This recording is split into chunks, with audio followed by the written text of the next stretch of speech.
Fala, turma. Hoje eu vou falar sobre um tema aqui, mas para quem está começando a investir, né? Para quem quer dar os primeiros passos, então, se você já investe, já tem experiência com os investimentos, esse vídeo provavelmente aqui ele talvez não agregue muita coisa para você. Mas quem sabe pode ter algum ponto aqui que eu vou citar nesse vídeo que de repente você, apesar de já investir, você nunca tinha pensado a respeito disso, né? Então, como escolher os fundos imobiliários no meio de tanta informação? Nós temos muitas informações aqui no YouTube, temos informações no Instagram, informações de vários canais aí pelas redes sociais e muitas vezes isso acaba confundindo aí o investidor, principalmente quem está começando ou até já investe há um tempo, né? Ah, eu invisto há 2 anos. Quem fala assim geralmente acredita que já está investindo há bastante tempo. Qualquer pessoa ali que não tem ainda direito ali uns 7, 8 ou uma década de investimento, não dá para dizer que está muito tempo na bolsa de valores, né? Eu mesmo estou completando agora 10 anos de investimento, no ano que vem. Né? Então veja que eu nem me considero um investidor muito avançado, no sentido de que eu já estou há muitos anos aqui na Bolsa. Eu ainda não estou tanto tempo assim, comecei 15 para 16 com ações, e lá para 2018 que eu comecei a gostar mais dos fundos imobiliários, 19 me especializei em fundos imobiliários e foquei bastante nos fundos imobiliários. Então vamos lá, né? Como escolher os fundos imobiliários, como eu disse, no meio de tanta informação? Eu vou elencar alguns pontos aqui e anota de repente ali para você poder fazer isso depois de assistir esse vídeo, né? O que eu diria para quem está começando? Comece estudando pelos maiores fundos imobiliários. Isso parece meio óbvio, mas não é o que as pessoas fazem. E por que eu sugiro que você comece estudando pelos maiores fundos imobiliários? Porque eles são mais tranquilos. Mesmo que você abra, por exemplo, um relatório lá do HGLG e veja que tenha muita informação, você está investindo em um fundo imobiliário de quase 6 bi. Então, assim, você está numa posição mais tranquila quando você vai começar a dar os teus primeiros passos ao investir no HGLG. É muito mais tranquilo para você, investidor, ter o teu dinheiro aportado num fundo de 5, 6, 7 bilhões do que num fundo de 300 milhões. Então, o primeiro passo, o primeiro caminho que você deveria seguir é isso. Vou começar a estudar os maiores fundos imobiliários. Até porque, geralmente, quando você abre um relatório desses fundos maiores, você tem ali dentro mais informações. Então, num fundo menor, você não tem tantas informações. Então, quando você estuda um relatório de um HGLG da vida, por exemplo, você vai aprender muita coisa ali dentro. Então, eu diria para você começar por ali. Pegue os maiores fundos imobiliários que nós temos no mercado e comece a estudar por eles. Segundo, comece pelos fundos de tijolos. Inicialmente, deixa os fundos de papéis de lado, porque eles simplesmente são mais arriscados que os fundos de tijolos. Ah, mas os fundos de tijolos têm alavancagem. Sim, mas ainda assim eles são menos arriscados que os fundos de papéis. Então, inicialmente, deixe os fundos de papéis de lado.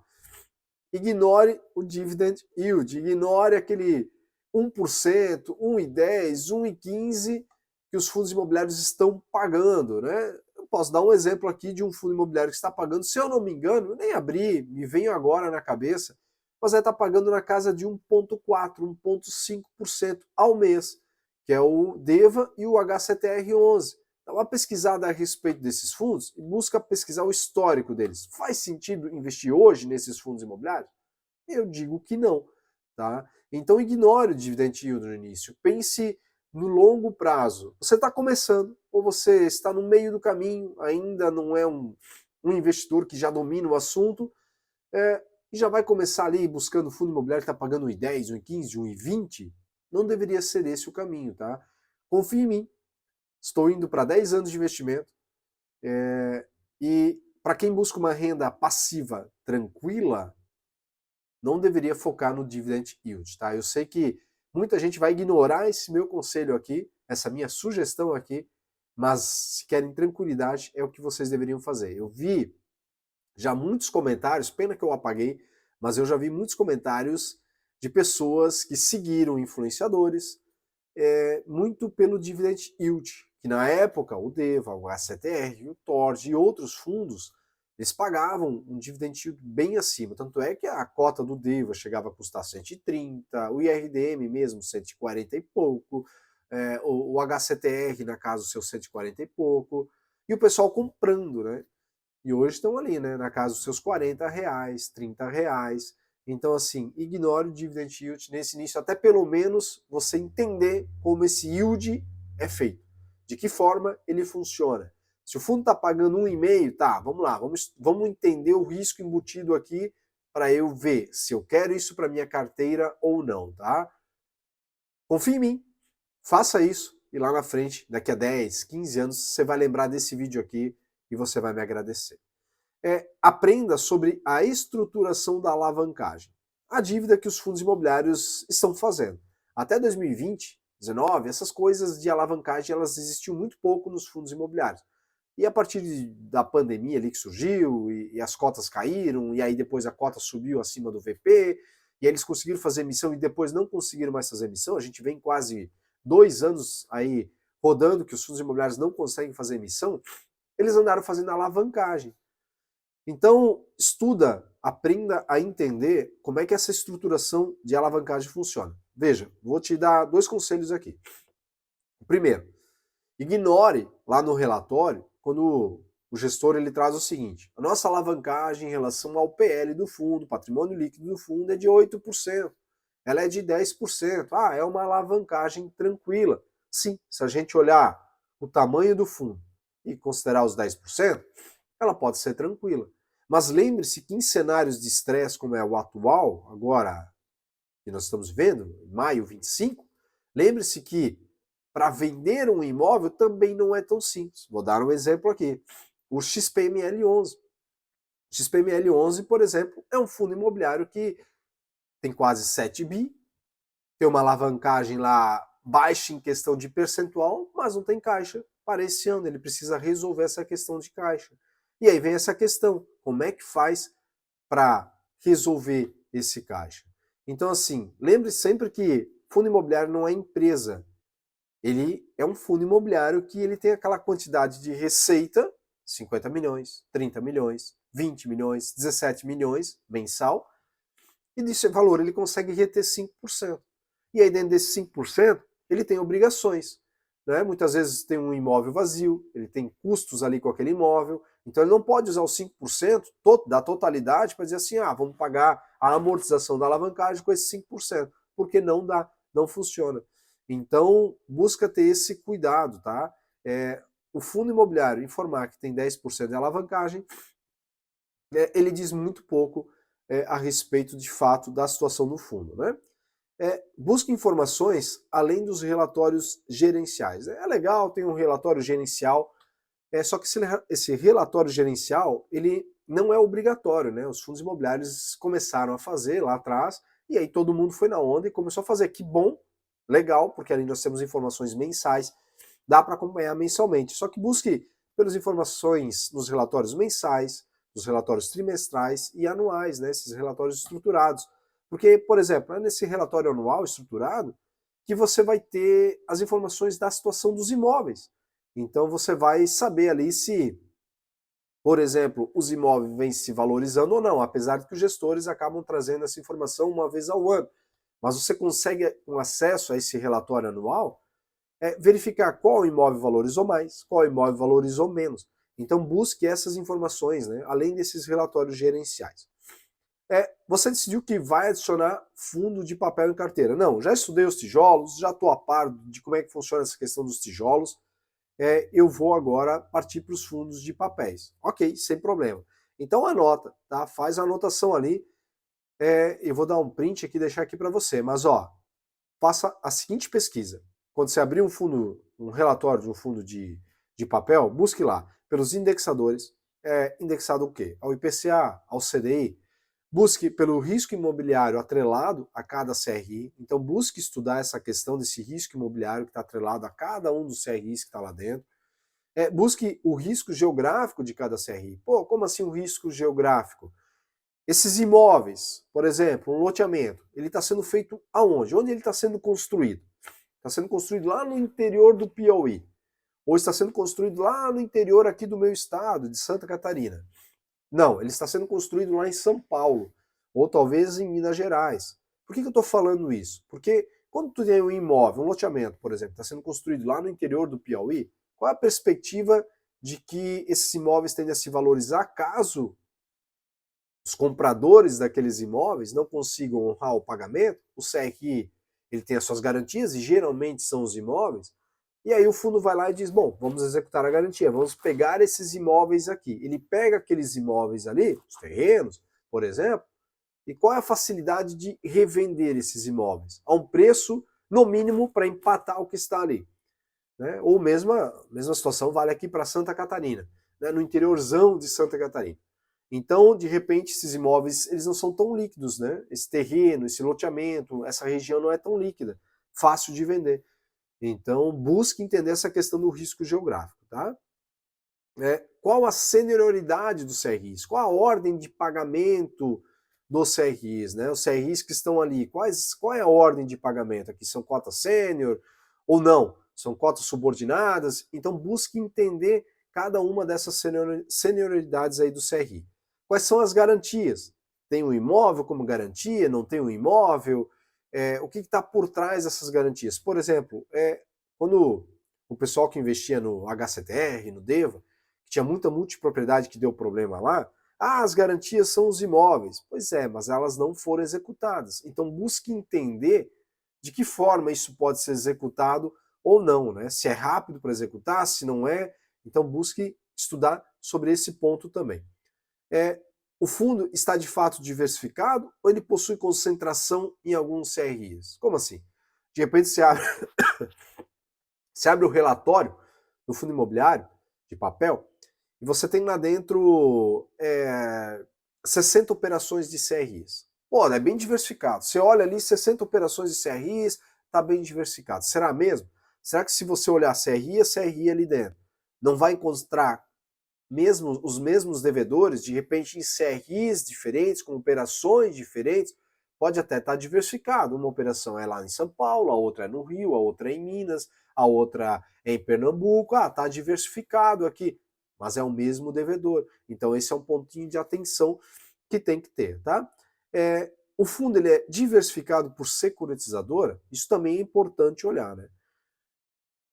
Então esses são alguns pontos que eu elenquei aqui que você deveria verificar quando vai estudar e colocar fundo imobiliário de papel em carteira.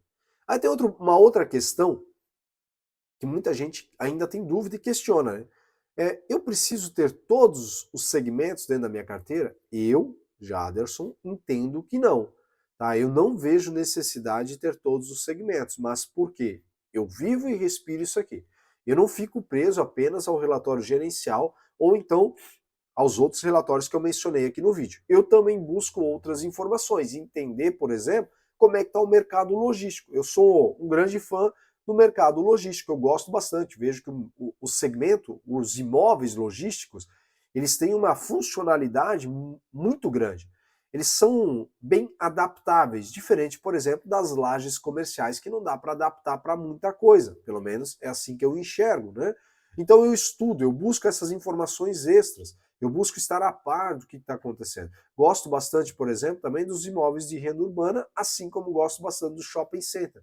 Esses são os 3 segmentos que eu tenho em carteira.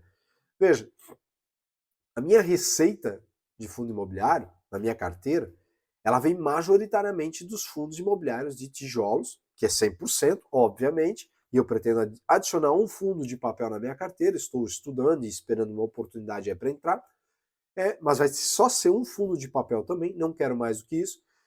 E dentro desses tijolos, a minha receita ela vem majoritariamente do segmento de galpão logístico. Quanto que é esse majoritariamente, Jade?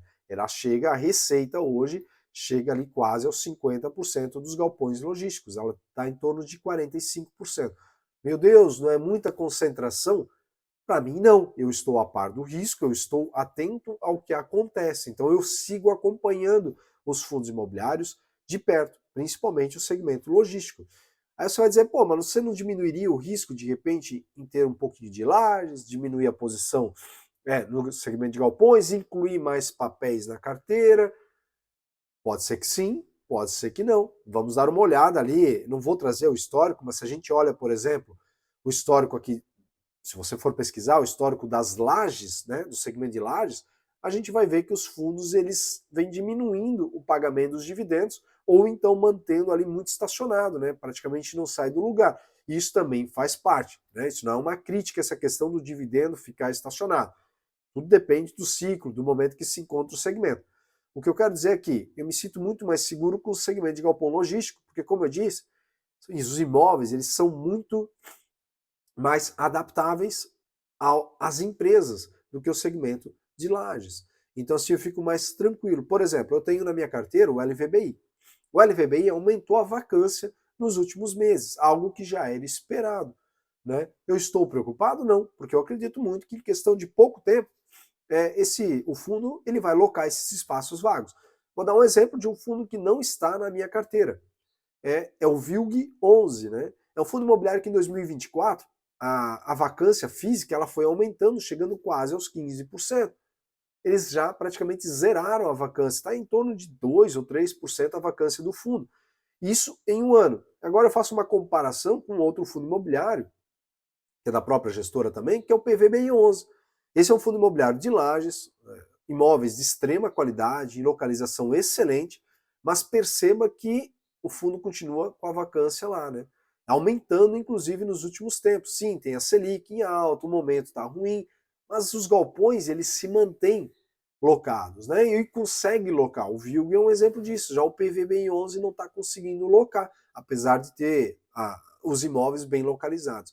Então eu me sinto mais tranquilo assim, dessa forma, do que, por exemplo, eu vou diminuir a receita de laje, de galpões logísticos, que está em 45%, eu vou trazer para 20%.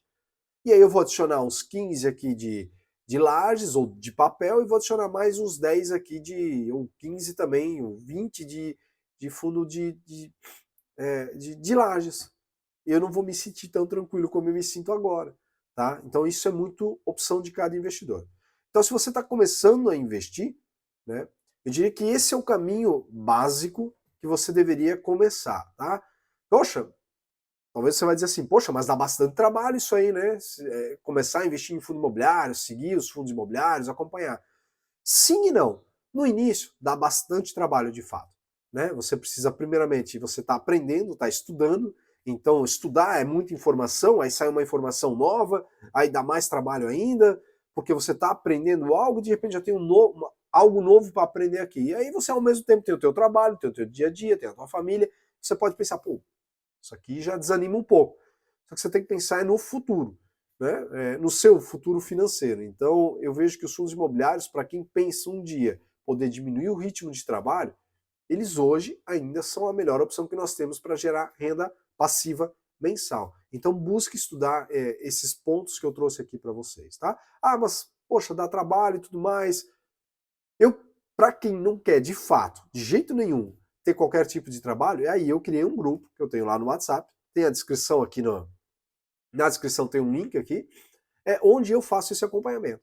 Então, ao invés de você ficar abrindo cada relatório, tá, buscando cada informação, eu trago essas informações mensalmente para o grupo. Então, todo domingo, na verdade, eu estou entregando um relatório com os fundos imobiliários que já entregaram o relatório naquela semana. Então, passou essa semana, por exemplo, de agora, domingo agora eu vou entregar um relatório com esses fundos imobiliários que entregaram os seus relatórios informando o que aconteceu. Saiu fato relevante ontem, por exemplo, do TRXF. Eu informei o grupo fechado lá do TRXF. Você não precisa ficar abrindo os fatos relevantes, abrindo os relatórios. Eu faço isso, né? Aí, claro, há um custo mensal de R$ 79,90, afinal, tem bastante trabalho para fazer, mas você também não se incomoda com nada. Né? Você tem meu contato pessoal também, então você pode me chamar sempre que tiver alguma dúvida que eu vou estar ali para informar, tá? Mas se de repente você disser assim, não, eu quero começar a investir por conta própria, tá aqui então uma listinha aqui de alguns pontos que eu elenquei que é por onde você deveria começar.